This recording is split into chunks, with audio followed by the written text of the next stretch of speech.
அம்பாளுக்கு காப்பு கட்டி மதுரை மாவட்டத்தில் திரு அம்பாள் நீதிமன்ற நடைமுறை இருப்பதால் ஆண்டாண்டு இருக்கின்ற பக்தவழி பொதுமக்கள் அத்தனை பேரும் உடனடியாக ஆலயத்தில் வருமாறு கேட்டுக்கொள்ளப்படுகிறார்கள். எங்கே இருந்தாலும் உடனடியாக ஆலயத்தில் வருமாறு கேட்டுக்கொள்ளப்படுகிறார்கள். உங்களுக்காக காலதாமதம் வாங்கி கொண்டிருக்கிறது. உடனடியாக ஆலயத்தில் வருமாறு இருக்க பணியார் போது ஆலய நிர்வாகத்தை சார்பாக கேட்டுக்கொள்கிறோம்.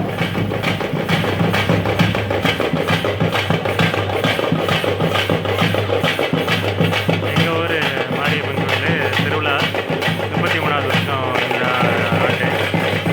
அதை முன்னிட்டு இன்றைக்கி காப்பு கட்டுறாங்க.